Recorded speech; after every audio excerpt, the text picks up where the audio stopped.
بسم اللہ الرحمن الرحیم۔ آدم علیہ السلام کی پیدائش، فرشتوں کو سجدے کا حکم، شیطان کا انکار۔ اللہ تعالیٰ نے آدم کو مٹی سے پیدا کیا اور ان کا خمیر تیار ہونے سے پہلے ہی اس نے فرشتوں کو یہ خبر دی کہ وہ بہت جلد مٹی سے ایک مخلوق پیدا کرنے والا ہے جو بشر کہلائے گی اور زمین میں ہماری خلافت کا شرف حاصل کرے گی۔ آدم کا خمیر مٹی سے گوندا گیا اور ایسی مٹی سے گوندا گیا جو نت نئی تبدیل قبول کر لینے والی تھی۔ جب یہ مٹی پکی ٹھکری کی طرح آواز دینے اور کھنکھنانے لگی تو اللہ تعالیٰ نے اس مٹی کے پتلے میں روح پھونکی اور وہ ایک ہی وقت میں گوشت پوست ہڈی بٹے کا زندہ انسان بن گیا اور ارادہ، شعور، حصے، عقل اور وجدانی جذبات و کیفیت کا حامل نظر آنے لگا۔ تب فرشتوں کو حکم ہوا کہ تم اس کے سامنے سجدے میں گر جاؤ۔ فوراً تمام فرشتے نے ارشاد کی تعمیل کی، مگر ابلیس شیطان نے گھمنڈ اور سرکشی کے ساتھ صاف انکار کر دیا۔ سجدے سے انکار کرنے پر ابلیس کا مناظرہ۔ اللہ تعالیٰ اگرچہ غیب کا علم رکھنے والا اور دلوں کے بھیدوں تک جاننے والا ہے اور ماضی، حال اور مستقبل سب اس کے لیے برابر ہیں، مگر اس نے امتحان و آزمائش کے لیے ابلیس شیطان سے سوال کیا۔ ابلیس کس بات نے جھکنے سے روکا جب کہ میں نے حکم دیا تھا؟ ابلیس نے جواب دیا، اس بات نے کہ میں آدم سے بہتر ہوں۔ تو نے مجھے آگ سے پیدا کیا اور اسے مٹی سے۔ شیطان کا مقصد یہ تھا کہ میں آدم سے افضل ہوں، اس لیے کہ اللہ نے مجھ کو آگ سے بنایا ہے اور آگ بلندی اور برتری چاہتی ہے، اور آدم خاکی مخلوق، بھلا خاک کو آگ سے کیا نبست۔ میں تمام حالاتوں میں آدم سے بہتر ہوں، اس لیے وہ مجھے سجدہ کرے، نہ کہ میں اس کے سامنے سجدہ کروں۔ مگر بدبخت شیطان اپنے گھمنڈ میں چور ہونے کی وجہ سے بھول گیا کہ جب تم اور آدم دونوں اللہ کی مخلوق ہو تو مخلوق کی حقیقت خالق سے بہتر خود وہ مخلوق بھی نہیں جان سکتی۔ وہ اپنے گھمنڈ اور غرور میں یہ نہ سمجھ سکا کہ مرتبہ کی بلندی اور پستی اس مدعے کی بنیاد پر نہیں ہے جس سے کسی مخلوق کا خمیر تیار کیا گیا ہے، بلکہ اس کی ان فرشتوں پر ہے جو کائنات کے پیدا کرنے والے نے اس کے اندر رکھ دیے۔ بہرحال شیطان کا جواب چونکہ گھمنڈ اور غرور کی جہالت پر قائم تھا، اس لیے اللہ تعالیٰ نے اس پر واضح کر دیا کہ جہالت سے پیدا ہونے والے گھمنڈ و غرور نے تجھ کو اتنا اندھا کر دیا کہ تو اپنے پیدا کرنے والے کے حق کے احترام سے بھی منکر ہو گیا، اس لیے مجھ کو ظالم قرار دیا۔ پس تو اب اس سرکشی کی وجہ سے ابدی ہلاکت کا حقدار ہے اور یہ تیری عمل کا قدرتی بدلہ ہے۔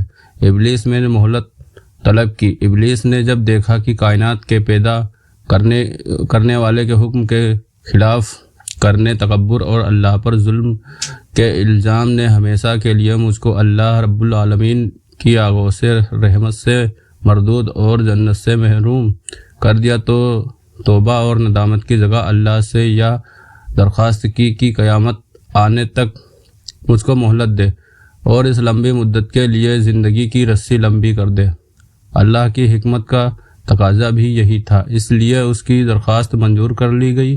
یہ سن کر اب اس نے پھر ایک بار اپنی شیطانی کا مظاہرہ کیا، کہنے لگا، جب تو نے مجھ کو مردود قرار ہی دیا ہے تو جس آدمی کی بدولت مجھے یہ رسوائی نصیب ہوئی ہے، میں بھی آدم کی اولاد کی راہ ماروں گا اور ان کے سامنے پیچھے آس پاس چاروں اور سے ہو کر ان کو گمراہ کروں گا اور ان کی اکثریت کو تیرا ناشکر بنا چھوڑوں گا۔ البتہ میرے مخلص بندے میرے فریب کے تیر سے گھائل نہ ہو سکیں گے، ہر طرح محفوظ رہیں گے۔ اللہ نے فرمایا، ہم کو اس کی کیا پرواہ، ہماری فطرت کا قانون مکافات عمل اور پیدائش عمل اٹل قانون ہے، پس جو جیسا کرے گا وہ ایسا بھرے گا، اور جو بنی آدم اس سے رخدانی کر کے تیری پیروی کرے گا وہ تیرے ہی ساتھ میرے عذاب کا حقدار ہوگا۔ جا اپنی ذلت اور رسوائی اور خراب قسمت کے ساتھ یہاں سے دور ہو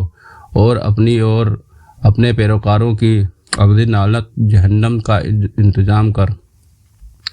آدم علیہ السلام اور دوسرے فرشتے۔ آدم علیہ السلام کی خلافت جیسا کہ پہلے بیان کیا گیا ہے، جب اللہ تعالیٰ نے حضرت آدم علیہ السلام کو پیدا کرنا چاہا تو فرشتوں کو خبر دی کہ میں زمین پر اپنا خلیفہ بنانا چاہتا ہوں جو اختیار اور ارادے کا مالک ہوگا اور میری زمین پر جس طرح تصرف استعمال کا حق حاصل کرنا چاہے گا کر سکے گا اور اپنی ضرورتوں کے لیے اپنی مرضی کے مطابق کام لے سکے گا، گویا وہ میری قدرت اور میرے تصرف استعمال و اختیار کا مظہر ہوگا۔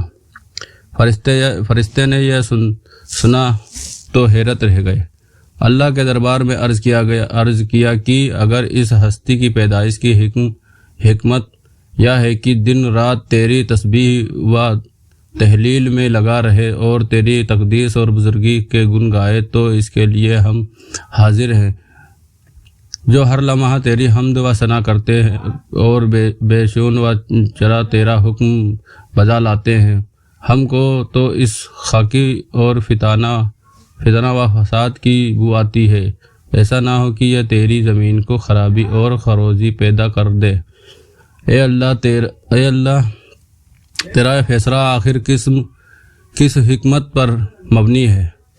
بارگاہ الہی سے ایک تو ان کو یہ ادب سکھایا گیا کہ مخلوق کے خالق کے معاملے میں جلد بازی سے کام نہ لینا چاہیے اور اس کی جانب سے حقیقت حال کے ظاہر ہونے سے پہلے ہی شک و صبح کو سامنے نہ لانا چاہیے، اور وہ بھی اس طرح کہ اس میں برتری اور بڑائی کا پہلو نکالتا کائنات کا پیدا کرنے والا ان حقیقتوں کو جانتا ہے جن کو تم نہیں جانتے، اور اس کے علم میں سب کچھ ہے جو تم نہیں جانتے۔ آدم علیہ السلام کی تعلیم، علم کا سکھانا اور فرشتوں کا اقرار۔ اس جگہ فرشتوں کا سوال اس لیے نہ تھا کہ